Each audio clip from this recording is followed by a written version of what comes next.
for the Woman of the Hour.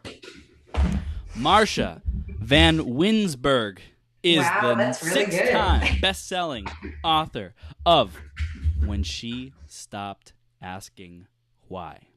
She shares her lessons as a parent who dealt with teen substance abuse far past the level of normal experimentation. Through her programs, podcasts, coaching, and live events for women, Marsha is on a mission to teach others how to find their personal power by owning their story, being vulnerable, and creating boundaries in their lives. She continues to create a platform by sharing her story to impact the lives of many, many others. Marsha, you ready to rock this? I am so ready. Thank you so much for having me here tonight. He's ready. Thank you I'm so much ready. for being Totally on ready. here. We're going to have fun and dive in. It's going to be a juicy conversation, and I appreciate you. And let's dive right into the theme of the day, which is mother's love. Okay, so Marsha, how has this concept in this world of mother's love showed up for you in your business, in your life? And I know it's like big, so That's a really big question. That is a really, really big question. There's so many ways I could take that. I think that I can say that I have honestly learned how to love more by letting go of the expectations that society has on us as moms, of the expectations that I had of myself, the expectations allowed me to love my kids for the people that they are. And in a sense, it's actually allowed me to love and appreciate people for who they are as opposed to who I think they should be. Wow, so beautiful. So it's like mother's love is not defined by what society says, but it's defined by how do I want my kids to feel? How do I want to support my kids? How do I want them to show up in the world? And then you get to show up as the role model, as the person who holds the space for their greatness and all that good stuff. Yes, because I think at the end of the day, I think that when our kids are younger, we truly have this plan and this path and picture of what we think it's supposed to look like. And I think at the end of the day, if you could really talk to parents who are, through the crazy young ages and it's busy and then the teen years, and you can be on this end of it and reflect a little bit. I mean, at the end of the day, I am thrilled if my kids are happy with what they're doing. If they're happy with their life and they know that they have the ability to create whatever they want to create, then I'm good. Like I am. My expectations are.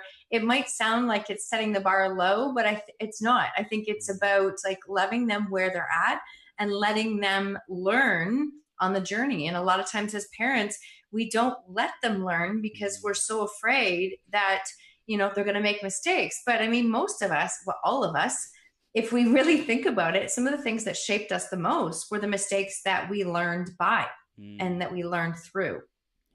Wow.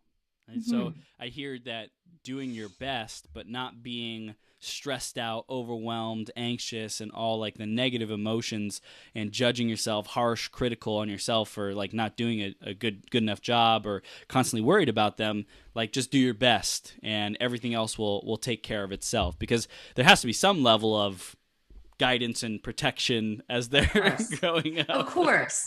Right. Yes, of course. And I mean, I'll give you, it's a weird example, but I do know, I had a friend who said to me once, I was like when my son went back and graduated high school, and that was a huge thing. And at the time, I had somebody say to me, what are I going to do with that? Like, that's a waste of, like, really, that's nothing. And I looked and went, you know what? He's alive. And he's happy, and he is on a great. They're both on a great path. So honestly, that's like, I mean, I'm happy. Like that's great. Like it's not always about what post-secondary education. What are they going to do there? I don't know, and I don't have any control over all of that. But now I have control over now, and taking that mindset has allowed me and both my husband and I to develop, like, honestly, really good relationships with our kids that I don't know if we would have in that same manner. So it's been I'm not going to call it a blessing. It's sometimes our hardest lessons are, would I go back and change things? Sure. I wish it didn't happen the way it did.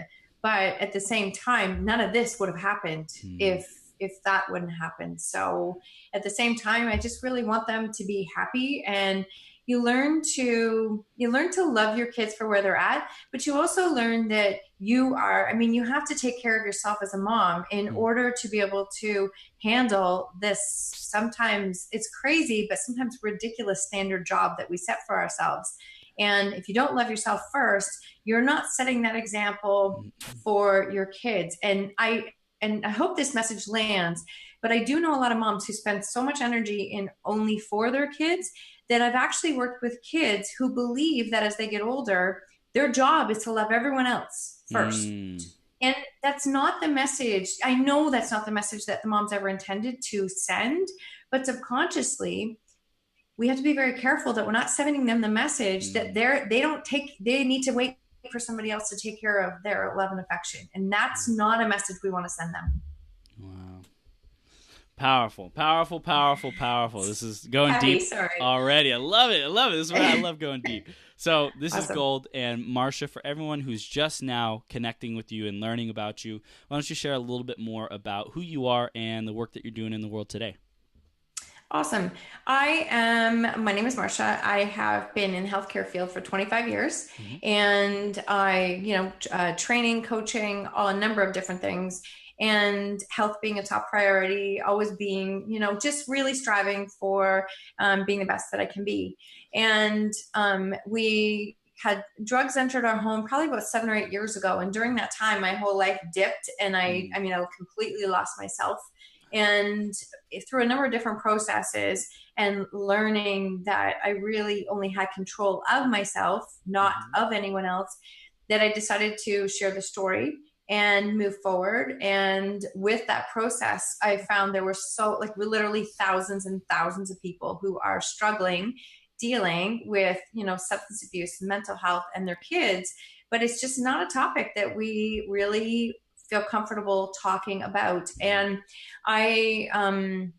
it's really helped me to kind of say, no, I think this has been given to me for a reason to do something with it. And so now, fast forward, I finished my book last year, and that's a picture of it right there. Awesome. When She Stopped Asking Why. That is another whole reason behind that title. And I wrote my book, and I run women's events, run my podcast, and coach women, and not just women, but parents, on really how to, there's so much space and freedom when we learn to own our own stories and share them with others. And we can really impact so many other people by helping them know that they're not alone. So beautiful. So I want to go back, now that we have a better idea, I want to go back to what had this greatest possible self version of Marsha be in front of us today, and being able to share her story and all the transformation that you're doing in people's lives. Let's go back to, some of those pivotal defining moments that shaped your career, your family life, to get to us where we are today. Perfect. So where do you want to start? Wow. There's some big questions there. You know what? I can say that I fought. I'm a fighter. Anybody who knows me knows I am a fighter. I dig in. I push. I strive for goals. And I would say those have been some of my biggest attributes in life. But there's many times in our lives where our greatest strengths become our greatest weakness. And for me, my greatest strength became my absolute greatest weakness when I was dealing with this in my kids. Because fighting, pushing, forcing, trying to fix, controlling it just didn't work. I think it's what most parents would do, but it actually backfired every single time. So I had to learn a different way to be and how to handle what we had. I didn't just have that revelation overnight. I had it in a moment where we almost lost both of our boys in the span of a couple of days apart. And you have this notion that you're doing things to keep them safe by keeping them in your house, even though it's like a bomb's going off in your house every day. And when you and we literally did almost lose both of them, that it became a fact of, I don't have any control at all. I don't have any control here. So it's actually not about me anymore. And I have to learn how to, this is the path that it's going. And see, if we both if two people, whether it's a relationship, a parent or a child, are trying to own the choices at the same time, then you can't create change. So if I continue to own their choices, they were never going to make any change themselves, because it was always mom's fault. It was mom's fault that things were happening, and vice versa. So it became this clarity of, you know what, I'm just going to own my own choices. I'm going to own my own choices, what I'm going to do with my own life, my own reactions, my own values. I'm going to own all of it. I'm going to talk from that standpoint. And I can say that life started to unfold in a fairly, like, almost beautiful, magical way after that, because it was like, no, that's not actually not mine to own. And it'd be a constant conversation to say, you know, I'm sorry you don't like that, and I'm sorry you feel that way, but that's actually not mine to own. Like, I'll own my own stuff. Wow. You can own yours, you own yours. And when you own yours, you can change yours. Yeah. If you don't own it, you can't change it. It's really that simple. And when people would be judgmental and critical, and I mean, we had no shortage of that, I would say, wow, that's an interesting opinion. I don't actually need to own that. You know, thanks for sharing, but I don't need to own that. I'll own my own stuff. And that became my verbiage and my language. So it really became so powerful to help me to build some strength again. That's powerful. That's such a powerful word stream, you know, string of words. The syntax of those words are amazing. You know, it's like, wow, that's an interesting opinion, which is like, hey, it's out there versus, you know, it's the truth. It's not the truth. It's an opinion. No. And I don't feel that way. And I don't own that. You know, I don't own that. That's not mine. No. And I think so many people out who are listening right now, I'll speak personally, me. Okay. I, in the past, would be so resistant to saying that because I'm concerned about what other people think. And I'm like, oh, I don't want to rub them the wrong way. I don't want them to get pissed off. But then, like, I'm totally not being, like, choosing myself first. I'm choosing them in their comfort zone and how they feel before me. And this is my life. They're gonna go off and do their own thing. So why do I put them first? Yeah, and it's selfish. Many people perceive this as being selfish, and I get that all the time. People say it like, that's really selfish. And I'm like, that's interesting. Like that's interesting. And I mean, what do you say when somebody says that? I say, that's okay. That's interesting, because it's not a dialogue. There's no dialogue. I can tell you, I do believe that some people are very, I don't want to say the word jealous. I think they look at it and go, like, I have no idea how to even do that. Right. See, it's life forced me. It was either, honestly, it became a survival. I'm not sure I would have made it. I honestly, there was a couple times where I can honestly say where I thought, I wanted to check myself out. I'm going to be completely honest, because I thought there's just no universe I would ever choose to live like this. It's just an absolute gong show. I couldn't even explain it. And then it was like, no, Marsha, you're not, like, you're here for a reason, and you have this for a reason. And then it became some mantras that I used to say to myself. And it's that, you know what, it's not my fault, because I didn't buy it for them. I didn't give it to them. I didn't make them take it. It's not my fault. I need to choose for me. And the word choice just became a mantra that I just absolved. I mean, it just said over and over and over until it really was part of my cells and how I speak.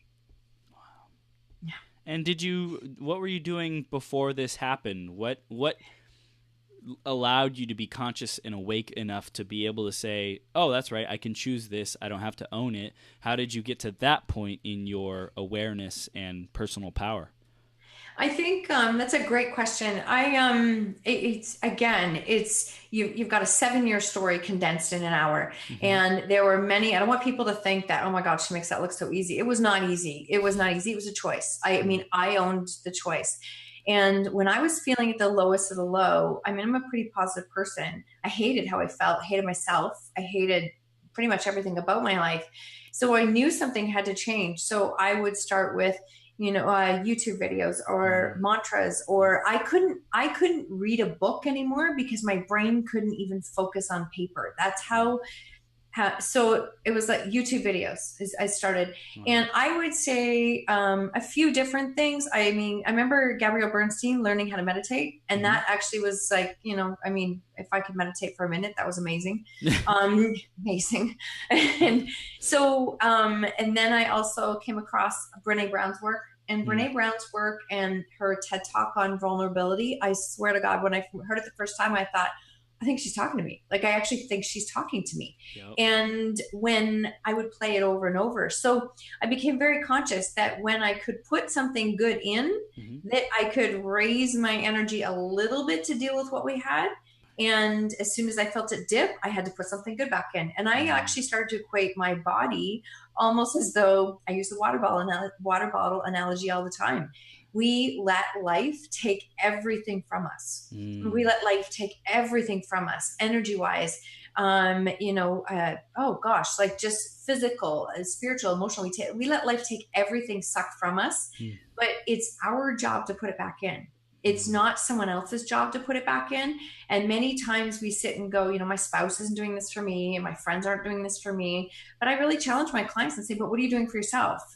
And you have to put something back in. So I started to recognize that if I, listened to something that was positive, I could feel better. And honestly, sometimes I would have to set a timer. I was doing it every half hour because it didn't last. It just didn't last because my tank was so low.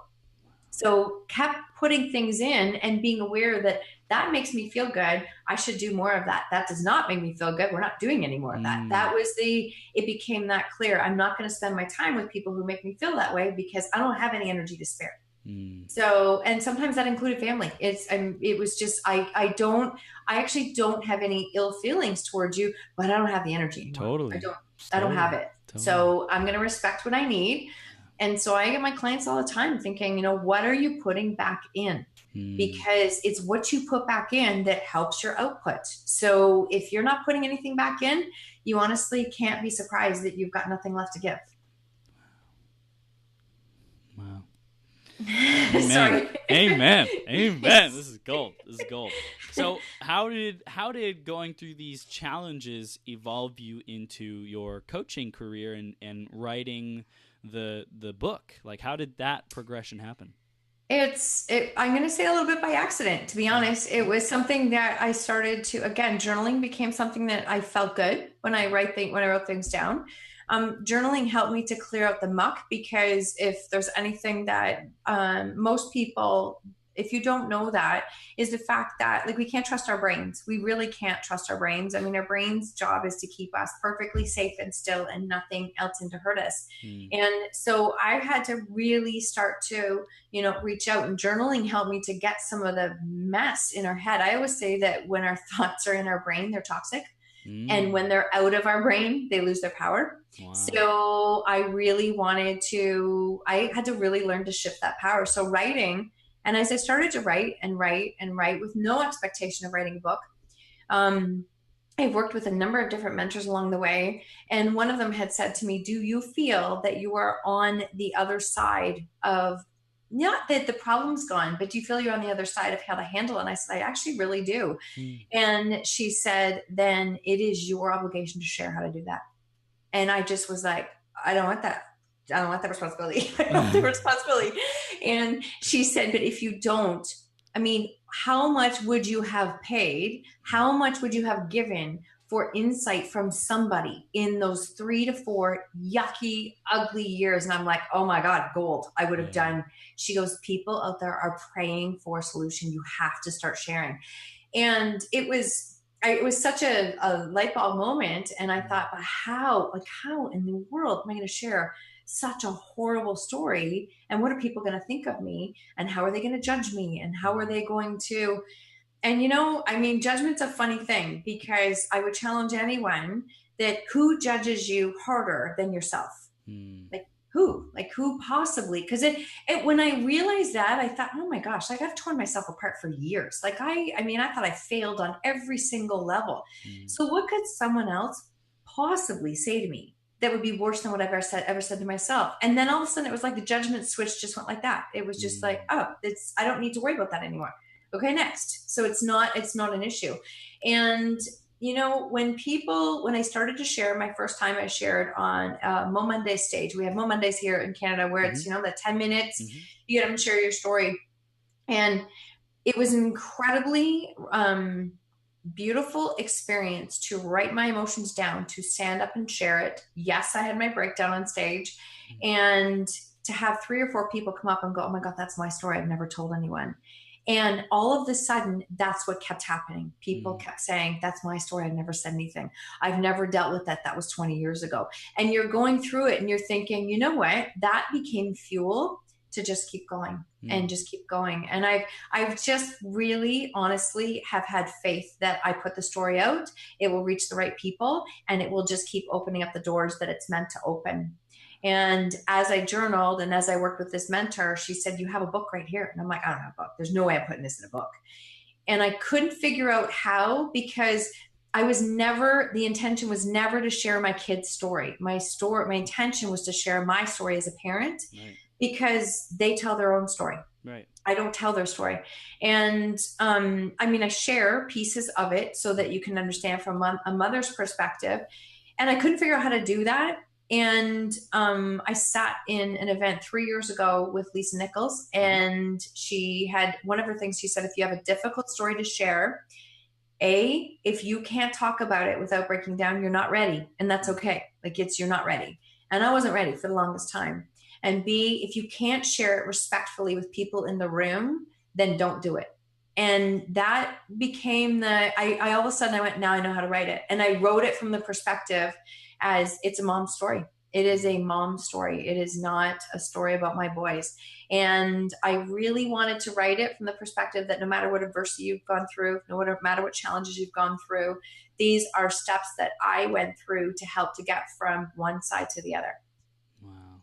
So powerful. So powerful. One thing I heard you say is when your thoughts are in your brain, they're toxic, and when they're out of your head, they lose their power, right? Yes. So I'm curious what your thoughts are on the creator thoughts. Those are like toxic thoughts. What about creative, and like, I'm the creator of my reality, I choose this, and mantras, affirmations, and then writing those out. What's the opposite side of that? Well, I think and make sure I just clearly understand, I think that the affirmations and all of that serve a very valuable purpose. I mean, we have to see where we're going. Mm-hmm. We have to see what we want to create. But when your life is black and it's dark, I mean, I remember doing affirmations and going, okay, so everything is like, I couldn't even fake it. There was nothing there to fake. So it's almost like I had to do this continuous brain dump of all of my inadequate feelings of not being a good mom, not being a good person, not being a good wife, learning to let go of all those things before I could even get good things in, because they just couldn't compare with each other. One was squashing the other.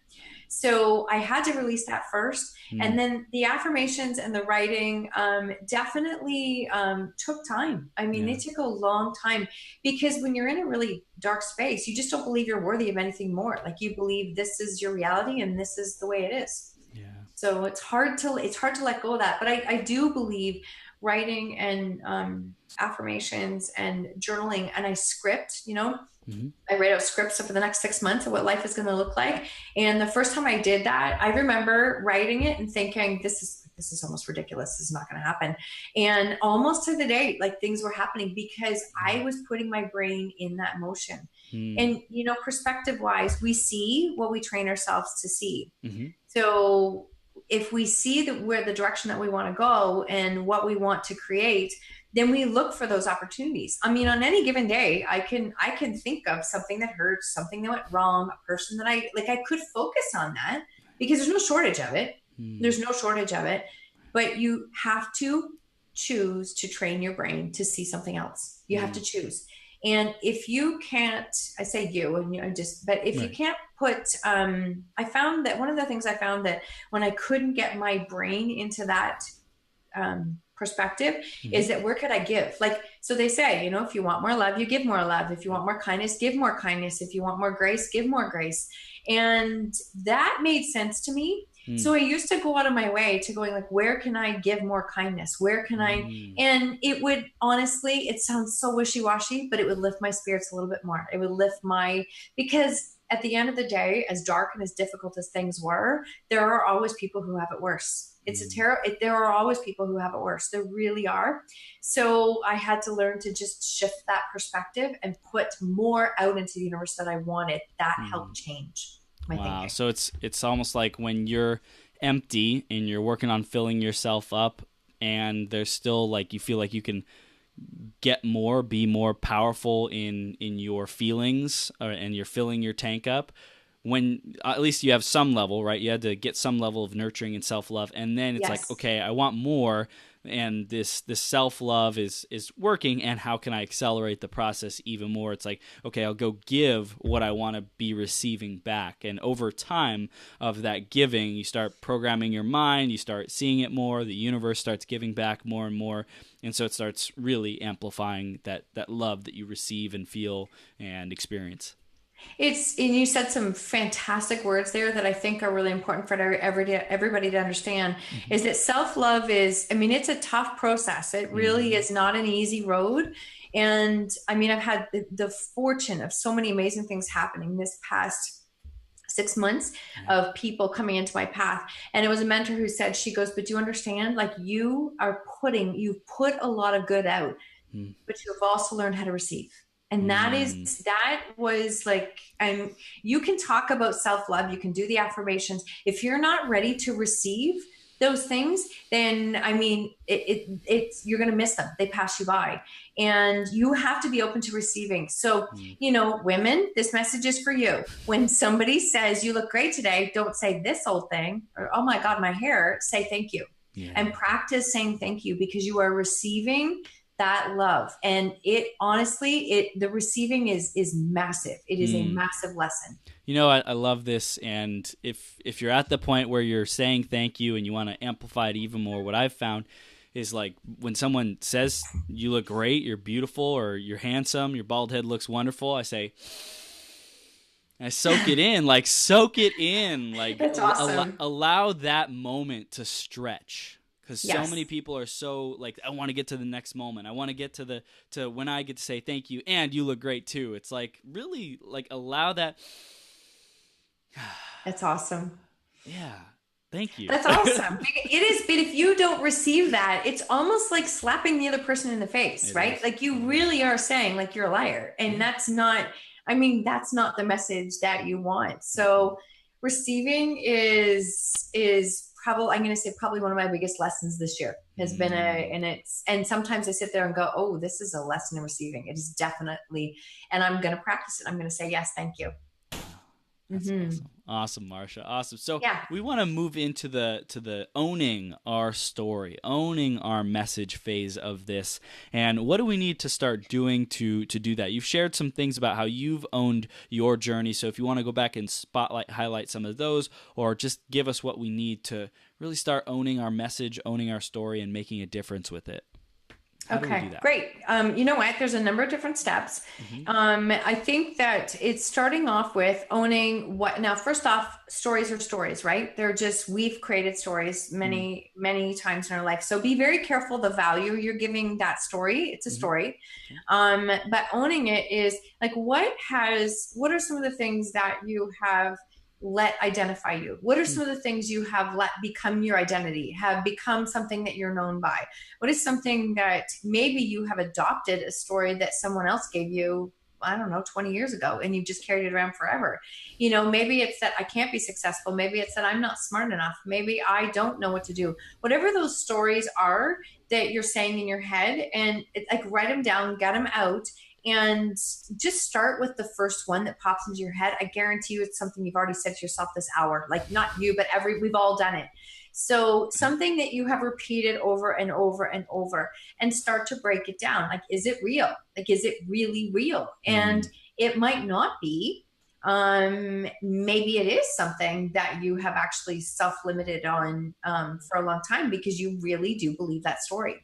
Mm. So for me, I mean, I believed I completely failed as a mom, because what kind of mom doesn't fix what's going on in her family, right? Mm. That was what my definition was. And that's because I was owning the choices of everyone else around me, not my own. And Mm. ironically, what happens when we do that, I was spending all the time and energy trying to fix everyone else. But because I wasn't owning any of my own choices, my own health dropped. I almost lost Mm. I lost so many things in my life that I wanted to turn around and blame my kids for. But at the end of the day, I wasn't owning my own self, right? So own your own choices, Like own your own actions, your own reactions, how you handle everything in your life is your choice. And ask yourself, I say, get into a regular habit of having a constant conversation with yourself all day long. Like if an opportunity comes up, do I want to do that? And I'm like, no, I don't want to. Like, I don't want to. So it's okay if I don't want to. Like, I don't know why, but I don't want to. Or, you know what? I actually do want to, and I want to follow that feeling, and I'm going to keep going with that. So really tune in to what lights you up and what doesn't, and follow more of what lights you up. So those things help to shift that. But owning your story is like really owning your part in the story, owning your actions, reactions, responsibilities, everything that you've done. And when you own that and write it out and journal it to make sense of it, then what I take clients through is we take a look at, like, what are your values? I mean, and values are kind of your core values. And core values are kind of a buzzword that's been overused. But I think that at the end of the day, we all have that, 5 or 6 words that really define who we are. And I'm not talking about the words that look really nice on the board. I'm talking about the words that, if you shared them with your closest friends, they would say, oh yeah, that's totally you. Yeah. That is totally you. Yeah. So for example, with values, people will say integrity is the most important thing to me. I'm like, that's awesome. Can I ask you, when was the last time you were out of integrity with yourself?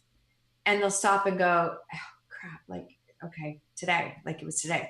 So integrity might be a value you think that sounds good, but if you're not practicing those values with yourselves, it's obviously not one of your top values. And at the same time, you have to be practicing those values. Those values aren't there for everyone else. They're there for you.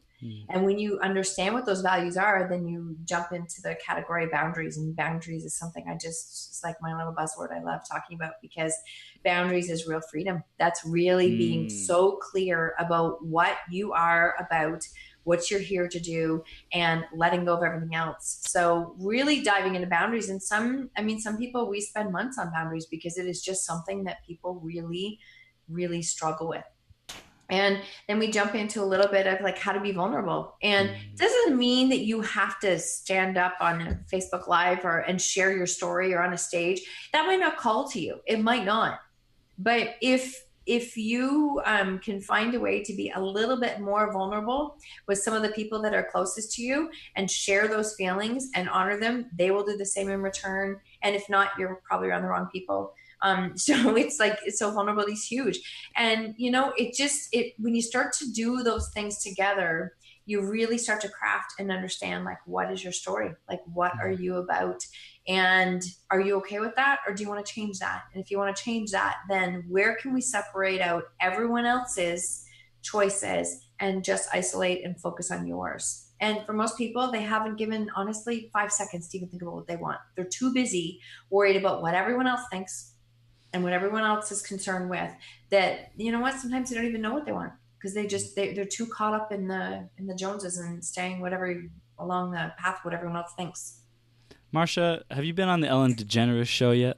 No, but I'd love to. It's on my list. It is totally on my list. I've got like the big, scary, audacious goals list, and that is on the list. Yes. I was like, I feel it. I feel like you're just attracting that energy. Like you said vulnerability. I was like, oh my God, she feels like the next Brene Brown, or, your own Marsha, right? Like your own personality, of course, but like that level, how you shared it, and just, I feel the energy behind the word of like how you command it, and just everything that you're sharing with our audiences.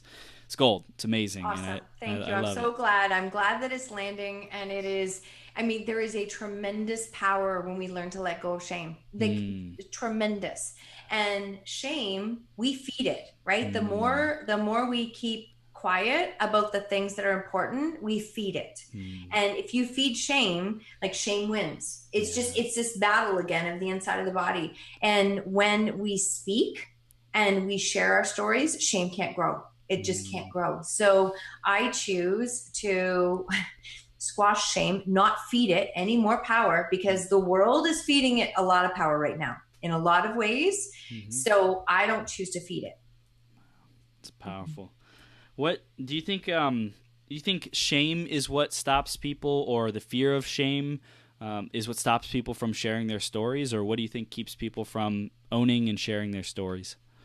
Well, I think we have this fake sense of what safe is. I think we have this fake that we believe that being safe is not letting anyone in. And I mean, imagine if you've got an incredibly toxic brain that's dark and it's miserable and unhappy, and so we can protect ourselves. We think that shame, like holding on to that, is protecting ourselves.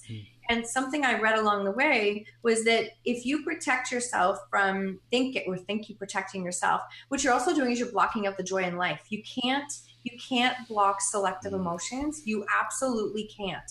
Wow. So we have to find a way to let go of shame to allow some joy to come in. We have to. And I mean, that goes back to gratitude, and it goes back to all of those things. And I mean, if there's anybody who's listening who's in a really low point in their life, I can say that when somebody told me I needed to focus on gratitudes, I wanted to punch them in the face. I'm going to be I just want to punch them in the face. I'm like, are you kidding me? Like, look at my life right now. And you want me to write, like, I'm grateful for what?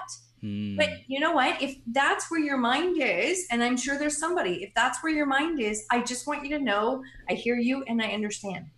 And if something doesn't change, nothing's going to change. And so I had to learn that where can I be grateful for? Again, what positive can you put back in to shift that mindset? And I think that starts to even take more power away from shame. You know what? Again, there's stories. We are so afraid. We just say it. I mean, mental health, mental health, substance abuse.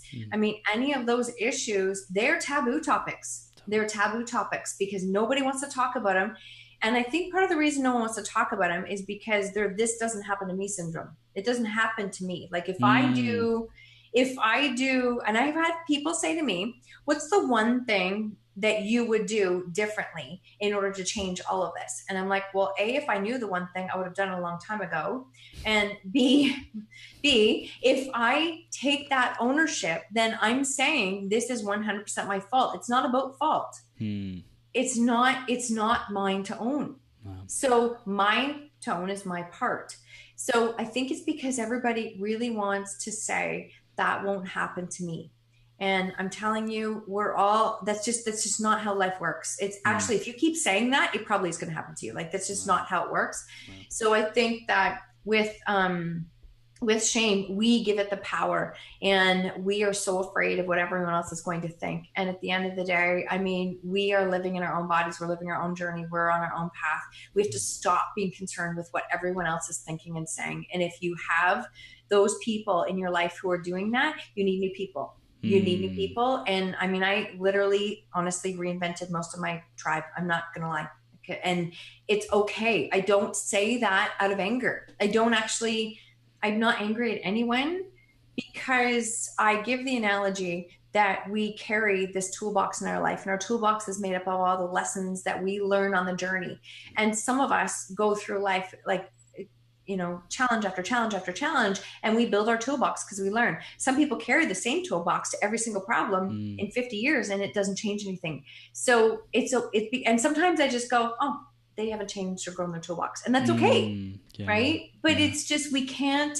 If you want to surround yourself with people who are going to support you on that journey, and people that you will also in turn support them. Yeah, I love it. So sorry. I know you're working with mentors, and you have a lot of amazing people in your life. How specifically are you expanding your toolbox? Is there any other ways that you can recommend that you've been growing and committing to getting to your next level? Well, I follow, I don't even want to call it fear, but I follow the butterflies. Like, I follow the feelings that opportunities come up. This opportunity came up, and I'm looking, honestly, I looked at your platform and the podcast. I'm like, oh, that's a big podcast. I don't even, and that little part, and I went, no, do that. This did not happen by accident. So do that. So I put myself into positions where I am forced to grow. And sometimes things come out. I can say when I first did my first talk 3 years ago, I mean, it was like the whole thing was written out. It was memorized. It was just detailed. I mean, I knew the questions. I knew how it was going to go. And I still put a lot of heart in that. I'm not saying I didn't, but I'm challenging myself now that, over the course of, that I'm trying to do between 3 and 5 talks a year where I have an outline planned. That's it. Because I'm learning to connect with people. I jump on the Facebook Lives. I do things like that in the moment because I'm trying to force myself to grow. So I reach out to connect with people that, somebody says, well, how did you possibly connect with them? I'm like, I sent them a message on Instagram and they responded, had a conversation. Like, it's just really simple. And it's just, follow the things. The other buzzword that people talk about is alignment, right? Alignment is we're going in that train track direction, and who is in that direction? Who's maybe a couple steps ahead of you that you want to do more with? Who do you want to learn from? And follow that path. Because if you want to go this way, but you keep doing things that take you this way, then you got to own those choices and you got to make different ones. And it's just that changing direction. So I do push myself to do things that make me uncomfortable. And, I started my women's event last year, and I had this idea in August that I wanted to run a women's event. The old type A personality of me would have had, every single thing planned out. And I walked into this location. I'm like, oh my gosh, this is beautiful. Let's do it in 2 months. And I put it together, and it was great. I loved it. One of my old friends was there, and she's like, if you could understand how much you have changed, it's hilarious. Like you are following intuition because you're listening. Wow. So if you want those voices to get louder, to hear what direction to go, you got to start listening. You have to start listening. And then it becomes so clear, and you just keep following the next step and the next step and the next step. Wow. What do we need to do to listen more effectively to be able to hear it? Yes, it's take action on it, but like for someone who doesn't know when they're hearing it or not, so to speak, or when that intuition is pulling, how do they develop it? Well, I think I would ask, again, go back to asking yourself questions on a regular basis. Is this something that I love doing? Is this something that lights me up? Is this something that uses my gifts? Is this something that helps impact other people? Does this feel good? And I mean, if it's a no, it's a no. It's just a no. You can't force a no. If you force it, you're not going to be happy, and you're not, I believe we all have gifts. I believe we all have a purpose for being here. And sometimes our gifts are wrapped up in the most difficult, ugly challenges of our lives. That's where we find our gifts. That's right. And we're trying to make, as I say, we're trying to make that big pile of crap look pretty so no one else sees how ugly it is. And we're trying to toe dip, and we're trying to get around it, and we're trying to do all these things. And you know what? Sometimes you got to dig in and climb through the muck to get to the other side. And your gifts are in there. So when you really tap into it, it's the things that make you feel happy, the things that fill your cup up. They bring more of that out. They fuel you. They don't even feel like work. I say to some of my clients, what is something that if you stood up, you could talk about with no paper, no, not talking big room, but what could you talk about? That is what lights you up. Follow that. Like keep following that and listening to that. And every time we make a decision, it's one of two choices. This take me closer to or further away from the direction I want to go. If the answer is further away, it's a no. It's just a no. Don't overthink about, oh my God, why did I say no? Why am I going to hurt someone's feelings? It doesn't matter. It's a no. Go with the things that light you up and lead you in that direction, and stay on that path, because your doors of opportunity are on that path. They're on that path. They're not on this one. They're on the one that lights you up. So kind of side conversation, you're an extremely effective communicator, and just throughout this interview I'm like, there's so many like sound bites that we could just pull out and be gold. Awesome wisdom. How did you develop your ability to communicate so effectively? That's a really good question. I've always been told, even from when I was younger, I have a very sarcastic, smart Alex sense of humor. I can be witty. I worked with clients for a long time, and sometimes, big burly men who will push buttons, and the more they push, I push back, and we just have this kind of this dance with words, and how to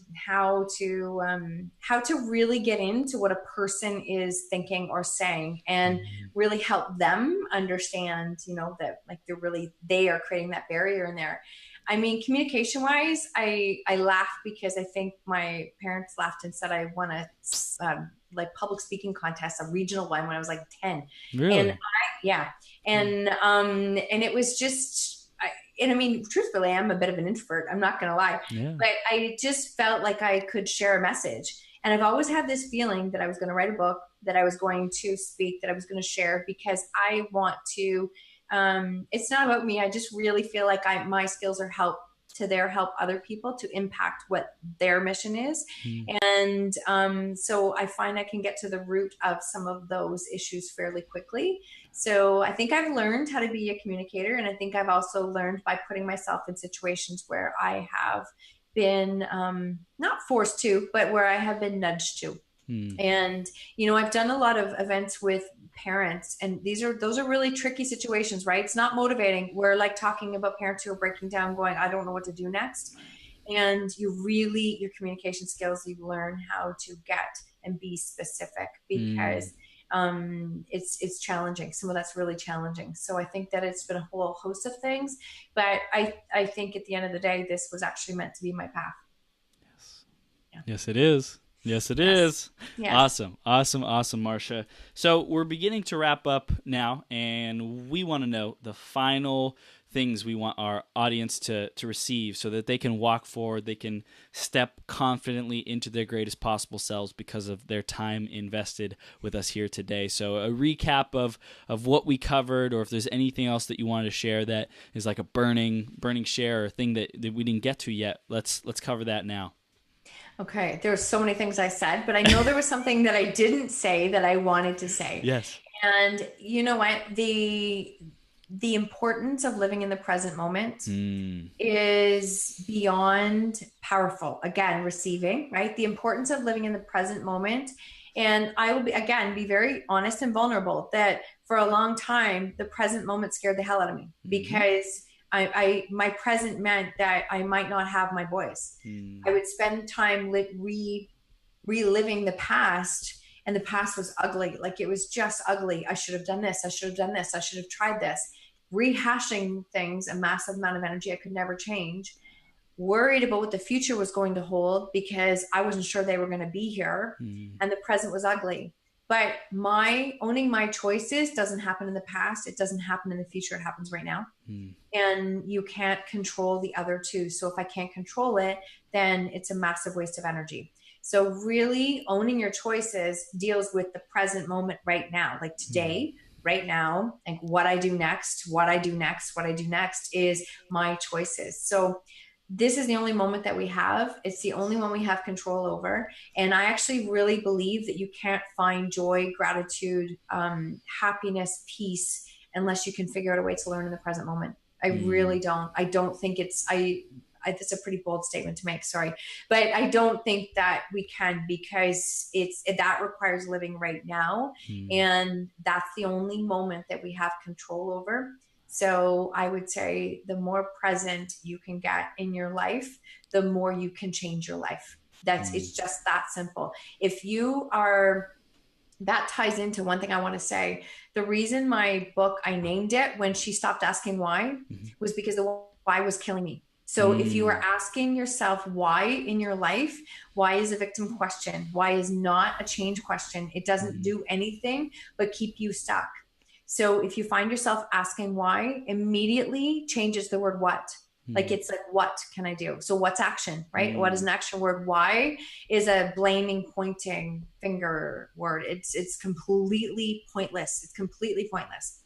And it's just a massive waste of energy. So if you find yourself stuck in a spiral of like, I just don't even have the energy to get through the day, look for the hacks where you're losing a lot of your own energy. Maybe you're not putting something back in.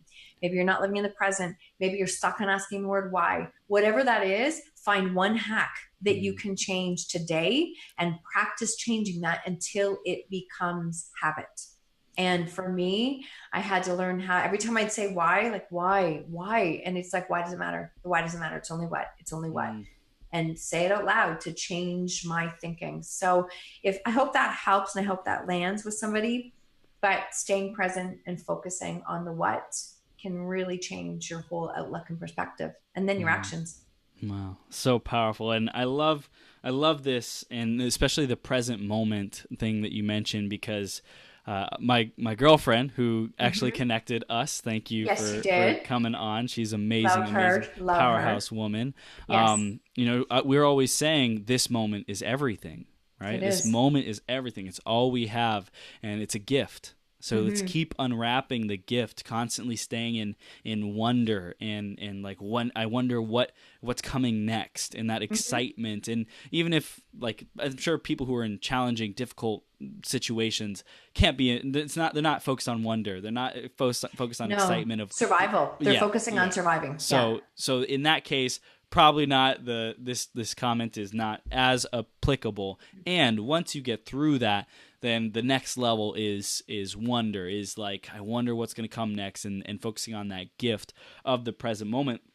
And then we had Tom, who said, I agree, the present moment is the most important. And he said, self love, I also need to forgive myself for hurt I have caused, Mm. and need to learn how to receive compliments. So he was talking about earlier when we were mentioning that. Is there anything you can recommend around forgiveness of self, real Oh, quick? thank you so much for mentioning that. I really do, because forgiveness, I wrote a whole chapter on forgiveness. Mm, Because so when I said earlier that we cannot, if you want to if you want to receive more love, you give more love, mm, etc. If you want to, all of that, whatever you want more of in life, you give more of. Um, Forgiveness was probably it was one of my last chapters, one of my mm, biggest hurdles, because I couldn't forgive. Be completely honest, I was angry at my boys because I felt like they had ruined our family. I mm, was angry at myself because I felt that I had, let down our family. The anger just controlled everything in my life, and I knew that I couldn't forgive anyone else until I learned to forgive myself. So again, and that was a painful piece. Again, I don't take that lightly. Please don't take that lightly. It mm, was a very painful piece to work through, but I realized how important it was, because I couldn't forgive anyone else until I could learn to forgive myself. mm, And how did I break that down? I broke it down by, what were my actions? What are the things that I feel I need to forgive myself on? And it's not even again, it's not blame. We feel this need to forgive, this need to forgive myself, for example, because again, the expectations of what I believed it was mm, supposed to look like, mm, and the expectations weren't realistic, and I couldn't attain them. So I had to forgive myself for standards I could never even meet in the first place. It didn't make any sense. mm, mm, So I had to learn how to forgive myself, and it was a long journey, but owning my own choices and being that clear about what, okay, I can't change the past. I can't. mm. I can control what I do right now. And the more I do that from a loving place, I can learn to let go, because you know what? I can honestly look back. I wrote a long post about this recently, and how I lost myself, and everything, health and perspective was all gone. But I can look at a picture of myself 2 years ago and go, you know what? She was doing the best she could. Mm. She was doing the best that she could with where she was at that time. And I honor her for being a fighter, for working, for not giving up, for not quitting, and herself and her kids. And when you can look at yourself in a different light like that, it Mm. gets easier to learn how to forgive yourself. It's really powerful. This moment is everything. Marsha, you are amazing. Oh my goodness gracious. How do people stay connected with you, and what do we want them to do next? I am incredibly grateful for anybody who's tuned in, and thank you so much for having me on this platform. It's been awesome. My website is very simple because I have a very long last name. It is www.marshavanw.com. Mm. And if it's not up there tonight, it will be up there very shortly. There is the introduction, and the first chapter of my book is there on as an audio, so that you can hear the first, at least the first, 2 sections of the book that you are welcome to tune into. On there, I have lots of blogs, lots of videos, and different coaching sessions and things that I offer. and the book and other things that are coming. I mean, I'm in the process of working on a second book that just came to me a few months ago. So it's, it's ever growing and it's ever changing. So if any of this gives you light and you think, oh, that actually gives me a little bit of hope, please tune in, because that's what I'm here to serve. Absolutely. Marsha, you're amazing. Everyone who's listening or watching right now, definitely connect with her. www.marshavanw.com. Stay connected with her. Marsha, you're a gem, and thank you for what you're doing in the world, inspiring and empowering parents and people all over the place. Because I know my parents, I went down a pretty dark road myself, and my parents had to deal with that. I'm sure they were wondering, like, what the heck? How do we even What did we do wrong? Yeah, how do we even deal with this? What, like, their whole world crumbles, and then we got to rebuild it, kind of thing. So thank you for giving those types of people and family who are going through difficult situations hope. I appreciate you. Thank you. Thank you. And thank you so much for what you've done here to help me to share this message. I truly appreciate you and what you're doing. Absolutely. Thanks, Marsha. We'll see you soon. Okay? Thank you. All right. Bye-bye.